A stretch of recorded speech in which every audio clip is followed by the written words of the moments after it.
The day I discovered that my own son had gotten married in secret, as if I were someone disposable, did not begin with shouting, arguments, or signs of tragedy. It began like any other ordinary day, a simple day, a day that, until that moment, I believed I was living for the good of others. My name is Lucia Ferreira dos Santos. I am 67 years old, and that Thursday morning I was doing exactly what I had done for years, taking care of other people's lives before my own. The grocery bags were heavy: milk, rice, meat, cleaning products, the more expensive brands that Patricia liked because she always said quality matters. My hands hurt, my arms trembled slightly, but I ignored it. I always ignored it. A mother endures. A mother manages. A mother does not complain. I was in the kitchen of their apartment, the apartment I paid for, organizing everything in the cabinets, as if it were my natural obligation to keep that house running. Diego, my only son, was not home at the time. Patricia was in the living room, scrolling through her phone, comfortably seated on the expensive couch they had bought on credit. That's when I asked a simple question. Innocent. A happy, excited, proud mother's question. What time will your wedding be? I didn't even look up from the grocery bags when I asked. In my mind, I imagined something small and simple. A registry office, maybe. A family lunch afterward. I was excited. He was my son. My only son. The silence that followed didn't last more than 2 seconds. But it was long enough for my body to sense that something was wrong. It wasn't Diego who answered. It was Patricia, from the living room, with a cold voice, without emotion, without the slightest care. "We already got married yesterday, Mrs. Lucia. It was just for special people." Those words didn't enter my ears. They pierced straight through me. I froze, completely still. The grocery bags slipped slightly from my hands, but I managed to hold them before they fell. "We already got married yesterday. Just for special people." My heart began pounding so hard I thought I might faint. Right there, in the middle of the kitchen I paid for, surrounded by food I had bought for them. My mind tried to deny it, tried to understand, tried to find a logical explanation. Maybe it was a joke. Maybe I had misheard. I slowly lifted my head and asked, my voice already trembling, "What do you mean you already got married?" Patricia kept scrolling on her phone. She didn't even bother to look at me. "We got married at the registry office yesterday. It was very simple." Simple. So simple that the groom's mother didn't even deserve to be told. I felt a knot form in my throat. Who was there?" I asked, already knowing the answer would hurt. She sighed, as if I were being inconvenient. "My parents, my siblings, some cousins, a few friends from work, just close people." Close people. Meaning I was not close. Me who raised Diego alone. Me who was both mother and father. Me who went hungry so he wouldn't. Me who paid every cent of that comfortable life. I wasn't close. I wasn't special. My world collapsed in that instant. To understand the depth of this humiliation, you need to understand who I was in their lives. I wasn't just the mother. I was the bank, the emergency plan, the invisible vault. Diego's father abandoned us when I was 7 months pregnant. He said he wasn't ready to be a father and disappeared as if we had never existed. I was alone. No help, no child support, no one. I worked as a house cleaner, a saleswoman, a caregiver for the elderly, a maid, whatever appeared. I've scrubbed floors while crying. I've gone to bed hungry. I've prayed for strength just to keep going.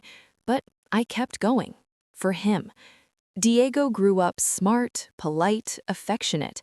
He was the pride of my life, the reason everything was worth it. When he met Patricia 3 years earlier, I was happy. Or I thought I was. She worked at an expensive boutique in the mall, Always well-dressed, always talking about important people, always implying she deserved more from life. Diego fell deeply in love. He began spending money he didn't have to impress her. Expensive restaurants, designer gifts, weekend trips. I saw the debts growing and warned him, "Son, be careful. Everything's under control, Mom." It never was. When they decided to live together 2 years earlier, I cried with emotion. I thought my son was finally building a family. "Mom, we found the perfect apartment, but the rent is heavy at first. Could you help us just for a few months?" Just for a few months. That sentence would become the soundtrack of my life. The apartment was in a wealthy neighborhood, a building with a pool, gym, barbecue area. The rent consumed more than half of my retirement pension, but I paid, happily, proudly. Then came electricity, water, condo fees, groceries, internet. Everything had a justification. Everything came with the same promise. We'll get organized soon. We'll be independent soon. Meanwhile, they lived like rich people. Expensive dinners, frequent trips, a brand new car financed in installments. Patricia always with manicured nails and salon hair. And me? Saving even on medicine. Over time, I realized something even worse. I was no longer welcome in the home I paid for. There was always an excuse. "Today isn't a good day, Mrs. Lucia. We have visitors. The house is a mess."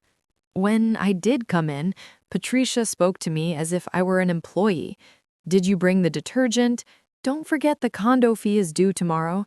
And Diego, my own son, started treating me like an obligation. He only called when he needed money. Even so, I swallowed everything because I thought that was love, that mothers had to endure. Until that Thursday. Until I heard that I wasn't special enough. When Diego arrived in the kitchen and saw my face, he didn't need to ask anything. He lowered his eyes. He knew. "Why didn't I know?" I asked. "It was something simple, Mom. We didn't want to bother you." Bother. I left without being able to say anything else. At that moment, something inside me died, but something else began to be born, and I had no idea what was about to happen. I left that apartment without looking back, not because I was strong in that moment, but because I had no strength left to stay. The elevator seemed to take forever to go down. Each passing floor felt like another piece of me being torn away. When I finally reached the street, the air felt heavy, hard to breathe. I walked without direction. I didn't notice the time passing. I only remember getting home, closing the door, and collapsing. I cried like I hadn't cried in years. I cried sitting on the living room floor.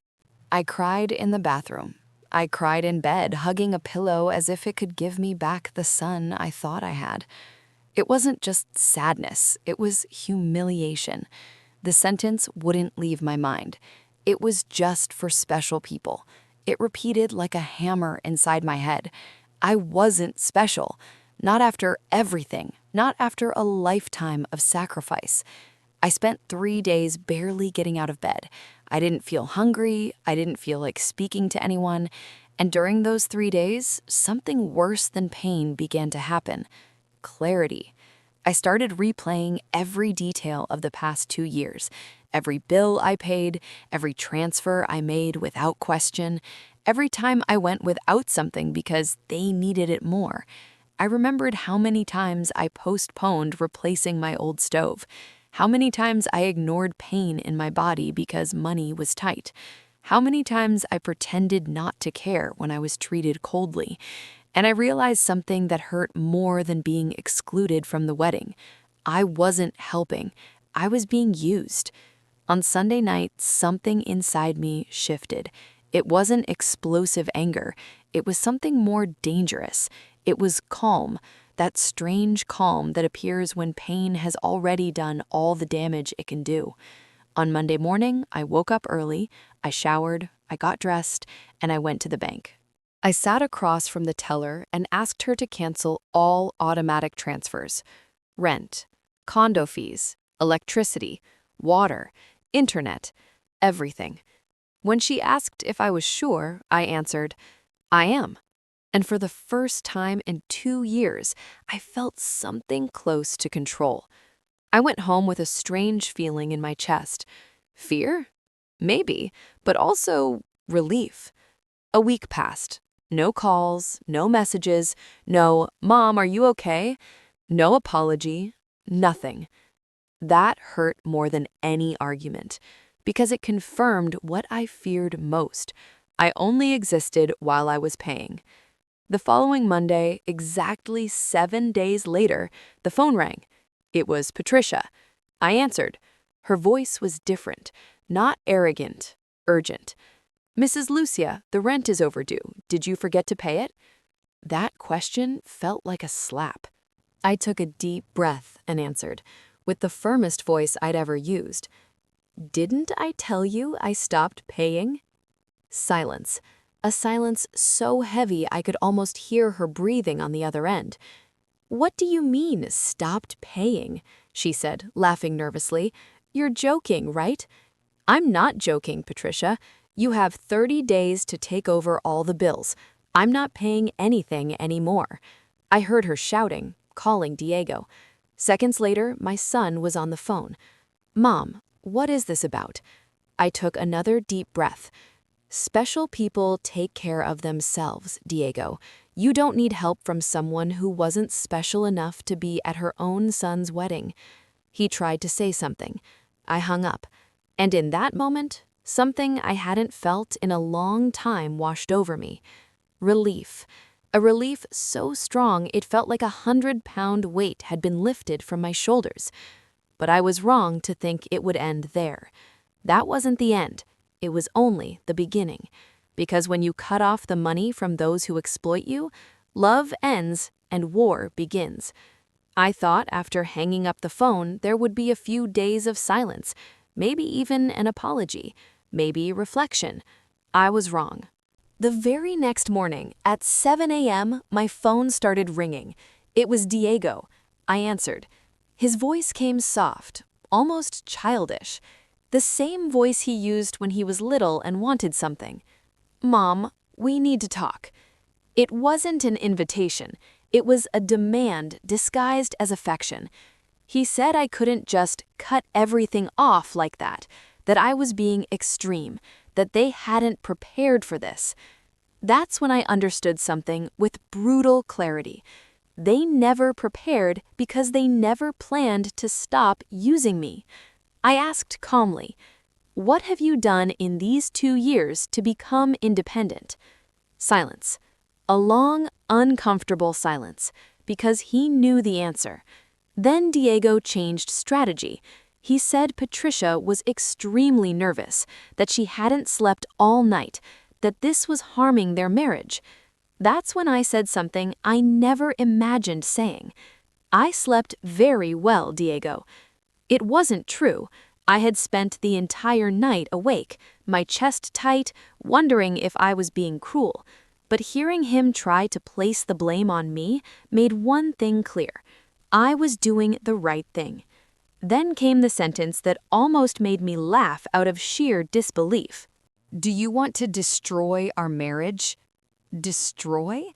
I had discovered the marriage through humiliation. I wasn't invited. I was erased.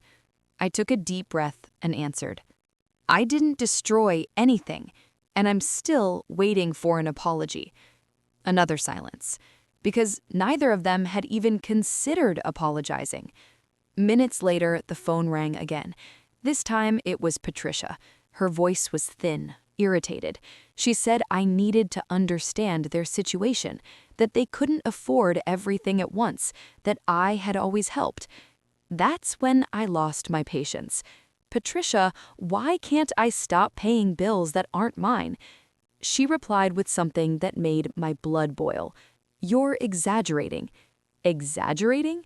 Being excluded from my own son's wedding was an exaggeration?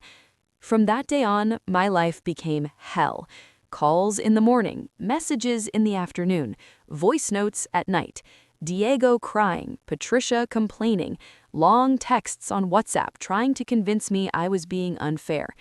In one of the voice notes, Diego said, "You're being cruel to us. Cruel. Cruel was using me for 2 years. Cruel was excluding me. Cruel was treating me like an ATM. On Thursday, the proposal came. "We can negotiate," Patricia said. "You pay half, we pay half, just for a while." Half, as if my help were a business contract, as if I had signed something. That day, Patricia showed up at my house. When I opened the door and saw that carefully rehearsed look of suffering, I almost closed it again. But I let her in. I wanted to see how far the audacity would go. She began with a confusing story, said the wedding was last minute, that her parents pressured them, that an opportunity suddenly appeared at the registry office. A lie, all of it. When she realized I wasn't buying it, she tried something worse. "We didn't invite you because we thought you'd be upset by how simple it was." The absurdity of it almost made me laugh. I had never asked for a party. I had always criticized waste. When she saw it wasn't working, the mask fell. Her face hardened. The tears vanished. She started talking about commitments, about the life they were building, as if I were obligated to finance her dreams. And then she said something that froze my blood. "You're going to destroy our marriage over a trivial thing." Trivial.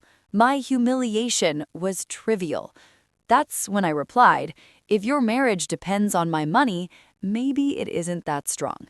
She turned red with anger. She headed for the door, but before leaving, she turned back. "You'll regret this. You'll end up alone. You won't have any family."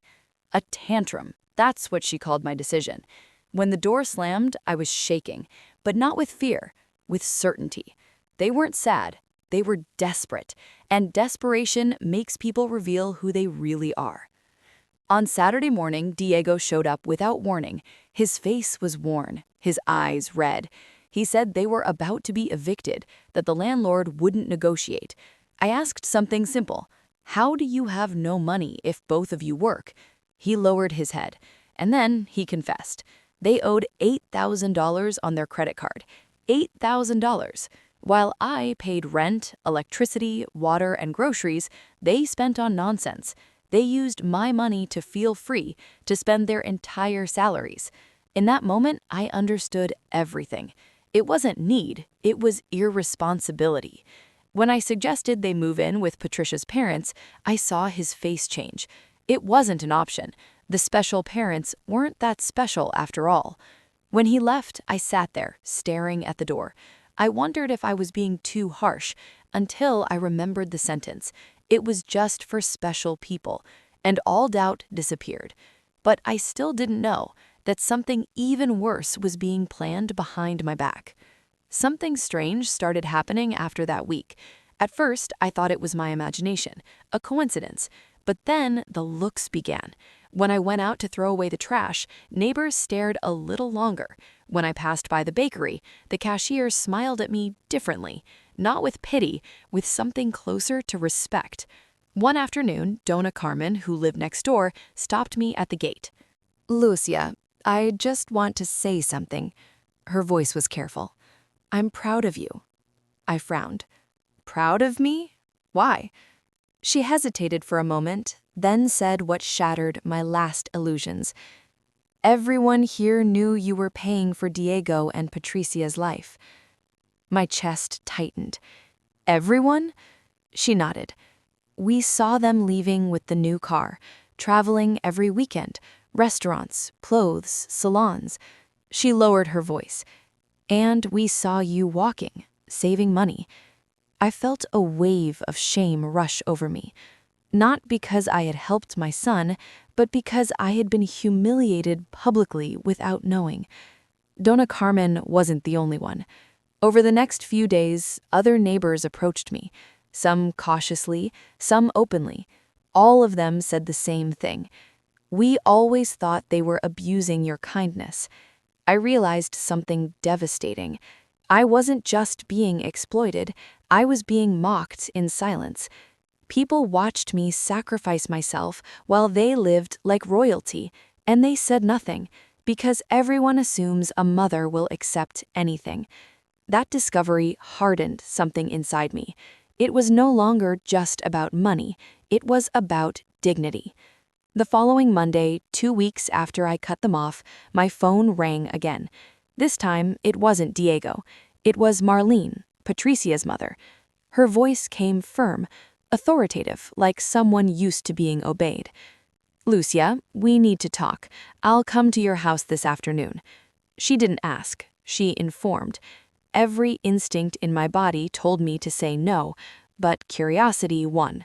I wanted to look into the eyes of the woman who thought it was acceptable to exclude a mother from her son's wedding. At 3 p.m. sharp, a silver BMW stopped in front of my house. Marlene stepped out like she was arriving at a business meeting. Elegant, cold, controlled. She had always treated me like an inconvenience, a flaw in an otherwise acceptable family arrangement. When I opened the door, she entered without waiting for permission. Her eyes scanned my living room like she was evaluating property. She sat on my couch, placed her designer bag on the floor, and crossed her legs. "We need to resolve this like civilized adults," she said. Then she began. She said Patricia was emotionally devastated, that Diego was under extreme pressure at work, that my sudden decision was destabilizing their home. According to her, I was the problem. She called me selfish, irrational, cold. "Family helps family," she said. "You can't abandon your son now." I listened in silence. Then I asked one simple question. "Did you know I wasn't invited to the wedding?" For the first time, Marlene hesitated. Her expression changed. "That was their decision," she replied, carefully. "I don't interfere in my daughter's choices." I leaned forward. "And do you think it's right to exclude the groom's mother?" Her lips tightened. "Each family has its dynamics," she said. "Maybe it's time you accepted your new role in Diego's life." My new role. Being invisible. That's when she revealed why she was really there. "We have a solution," she said. "A definitive one." She explained that she and her husband were willing to buy a small house for Diego and Patricia, but there was a condition. I would have to transfer to them the money I had spent over the last 2 years as an investment in the property. I stared at her, stunned. They wanted me to pay for my own exploitation so they could play the heroes? "It would be a way for you to contribute without creating dependence," she said calmly. That's when she dropped the first real threat. "If you don't cooperate, Diego and Patricia are considering moving to another state." She looked at me closely. "You could lose contact with your son. Pay or be abandoned." But what Marlene didn't know was that I had already lost my son long before. "If Diego wants to leave, that's his choice," I replied. Her face hardened. "You're making a serious mistake," she said. "You'll regret choosing pride over love." "This isn't pride," I answered. "It's dignity." Her eyes narrowed, and then she did something even more disturbing. She started talking about my age, about how older people get confused, about how seniors are sometimes manipulated. She mentioned legal protections. She was testing me, evaluating me, preparing something. She walked around my living room, looked at my photos, my furniture. "Do you have a will? Who helps you with your finances?" I told her to leave. Before she reached the door, she turned back. "People like you often end up in complicated situations," she said softly. When the door closed behind her, my hands were shaking. Not with fear, with realization. This wasn't a family conflict anymore. It was a strategy, and I was about to see how far they were willing to go. The moment Marlene left my house, I knew something had shifted. That visit wasn't about reconciliation. It wasn't about concern. It was reconnaissance. She wasn't there to talk. She was there to measure me. I stood alone in the living room for several minutes, replaying every word, every look, every calculated pause. Then I did the one thing they didn't expect. I asked for help. I called Donna Marcia, my closest friend, and told her everything. Her reaction was immediate. Lucia, this family is dangerous. They're not going to stop. You need to protect yourself. That same afternoon, I went to see a lawyer, Dr. Henry Almeida, a calm man, firm voice, eyes trained to notice details people usually miss. I told him my entire story from the beginning. He listened without interrupting. When I finished, he leaned back in his chair and said something that sent a chill down my spine. This is a classic case of elder financial abuse. He explained that everything they had done followed a pattern: dependence, isolation, manipulation, and now intimidation. He didn't sugarcoat it. The visit from Patricia's mother was a warning. They're preparing something legal. His recommendations were immediate and precise. 1. Change all banking passwords. 2. Cancel any automatic payments permanently. 3. Create a new will explicitly stating mental capacity. 4. Install security cameras. 5. Document every interaction. And most importantly, never meet them alone again. I followed every instruction, changed passwords, installed cameras, updated my will, saved every message, recorded every call. Each step made me feel stronger, but it also made something else clear. They weren't done with me. Over the next few days, Diego tried calling repeatedly. I didn't answer. He came to my house twice. The cameras allowed me to see him standing there, knocking, waiting. I didn't open the door. I wasn't ready to be manipulated again. Then something disturbing happened. Donna Marcia came over one afternoon, visibly upset. Lucia, Diego and Patricia have been asking about you. Asking what? If you're confused, if you're acting strange, if you seem unstable. My stomach dropped. They were building a narrative. They were preparing witnesses. They wanted to paint me as incapable. A few days later, the proof arrived. On Friday morning, Patricia appeared at my door again. This time, she wasn't alone. Standing beside her was an older woman with a clipboard. "This is a social worker," Patricia said. "We're here to check on your well-being." A wellness visit. Unscheduled, unrequested. Through the glass door, I spoke calmly. I won't receive any visits without prior notice, and any evaluation must be done with my lawyer present. The social worker insisted it was informal, that they were just worried. I replied with something I had rehearsed. Any further communication must go through Dr. Henry Almeida. Patricia's face tightened. She tried one last emotional card.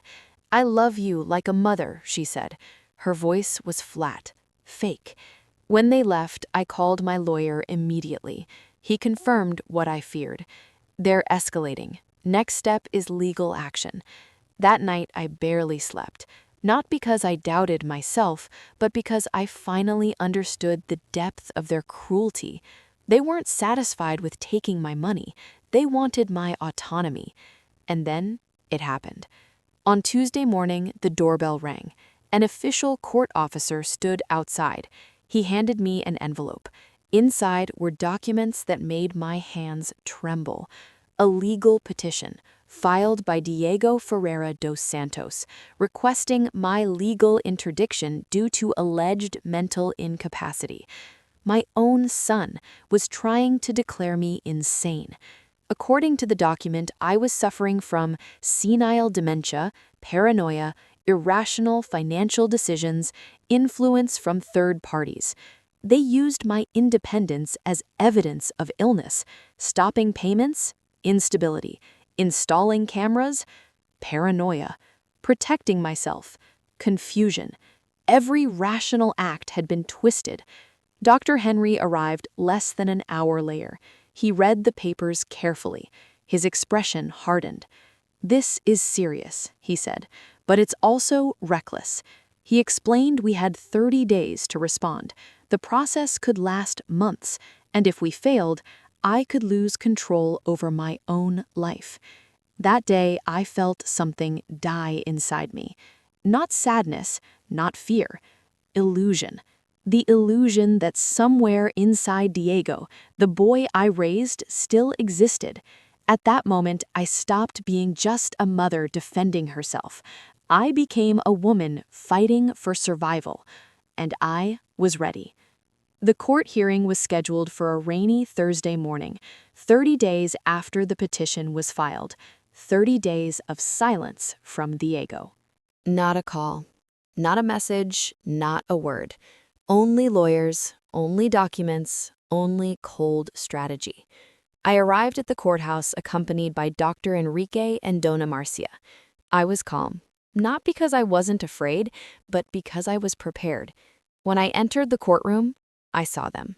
Diego sat beside Patricia, his head lowered, shoulders tense. Marlene sat in the front row, posture perfect, eyes sharp. They didn't look at me, not once, as if I were already erased. The judge entered, a woman in her late 50s, firm voice, attentive eyes. She began by reading the petition. Each accusation echoed like an insult. Progressive mental decline, paranoid behavior, financial irresponsibility, external influence. When it was Diego's lawyer's turn to speak, he presented their version. According to them, I had suddenly become aggressive, suspicious, disconnected from reality. He claimed I was being manipulated by neighbors, by friends, by outsiders who wanted my assets. Then Diego was called to testify. When he stood up, my heart tightened. For a brief second, I saw the boy I raised. Then he spoke. He said I had changed, that I was no longer the same mother, that I was hurting myself financially, that he was concerned. Concerned. He didn't mention the money I paid for 2 years. He didn't mention the wedding. He didn't mention the humiliation, only my refusal to keep paying. When Patricia testified, the performance intensified. She cried. She said she loved me, that she feared for my safety, that she only wanted to help. The judge watched carefully. Then it was our turn. Dr. Enrique stood, calm, methodical. He presented bank statements, 2 full years of transfers, rent, utilities, groceries, medical expenses. He showed proof that all payments stopped only after I discovered the wedding. He presented my updated medical records. Clear. No cognitive impairment, no dementia, no psychiatric diagnosis. Then he submitted my new will, signed, witnessed, legally certified, explicitly stating, I am of sound mind and full capacity. The judge raised an eyebrow. Then Dr. Enrique played the recordings. Diego's voice, crying, calling me cruel. Patricia negotiating payments. Marlene threatening abandonment. The courtroom grew silent. Very silent. Then came the cameras. Footage of Diego knocking, insisting, returning. Messages where they questioned my sanity, where they discussed what to do if she refuses. The judge stopped the video. She looked directly at Diego. Why did you not invite your mother to your wedding? The question hit like a hammer. Diego froze. He looked at Patricia. She looked at Marlene. Silence. Then he said, "It was complicated." The judge didn't accept that. Excluding a mother from her son's wedding is not complicated. It is intentional. Marlene shifted in her seat. The judge turned to her. "And you, ma'am, why did you threaten this woman with isolation and legal action?" Marlene tried to respond. The judge raised her hand. "I didn't ask your lawyer." The courtroom tension was suffocating. Then the judge delivered her preliminary decision. Based on the evidence presented, there is no indication of mental incapacity. On the contrary, the petitioner appears organized, lucid, and coherent. She paused. "What I do see is a pattern of financial exploitation and emotional manipulation." Diego lowered his head. Patricia stopped crying. Marlene clenched her jaw. The judge continued. "This court denies the request for interdiction." A breath I didn't know I was holding finally escaped. But she wasn't finished. Furthermore, I am referring this case to the Public Prosecutor's Office for investigation of possible abuse of a vulnerable adult. Marlene's face went pale. Diego looked up, panicked. The mask had fallen. They weren't protectors, they were defendants. When the hearing ended, Diego finally looked at me. His eyes were wet, not with remorse, with fear. He opened his mouth to speak. I didn't wait. "Do not contact me again," I said calmly. "Any communication must go through my lawyer." He nodded, defeated. As I walked out of the courtroom, rain poured outside. I stopped on the steps. For the first time in months, I felt something close to peace. But the story wasn't over yet, because losing control over me wasn't something they would accept easily, and the consequences were only beginning. After the court hearing, everything changed. Not quietly, not gently. It changed violently. Within a week, the public prosecutor's office opened a formal investigation. Diego and Patricia were summoned to give statements. So was Marlene. This time, they weren't in control of the narrative. They were being questioned. Bank records were subpoenaed, messages were analyzed, witnesses were called, including my neighbors, including Dona Carmen, including Dona Marcia. People who had watched everything in silence were finally given a voice, and they spoke. They spoke about my routine, my mental clarity, my financial discipline, and about the lifestyle Diego and Patricia maintained without paying for it. The truth spread quickly, too quickly. Patricia's workplace called her in, an investigation into ethical conduct.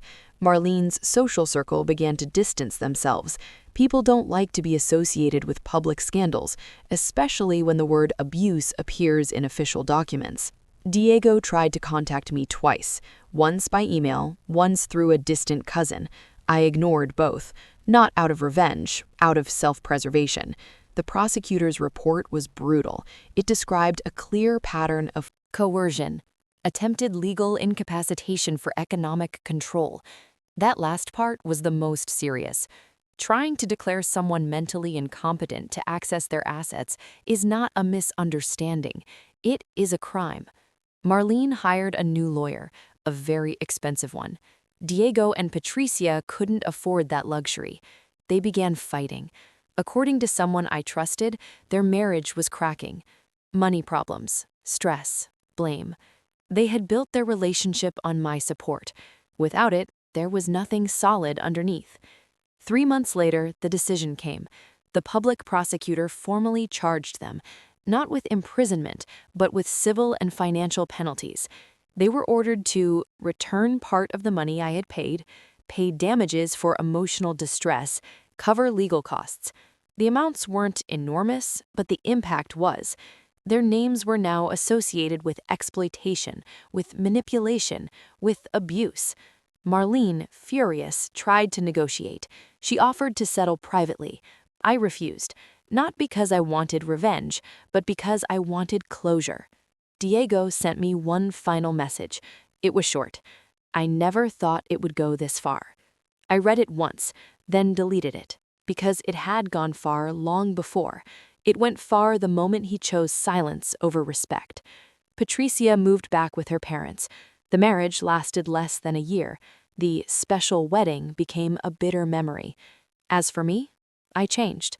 I became quieter, stronger, more selective. I reconnected with people I had neglected while trying to save a family that didn't want saving. I traveled, not far, but enough to breathe again. And slowly the guilt disappeared, because I finally understood something essential. Love does not require self-destruction. Being a mother does not mean being a bank.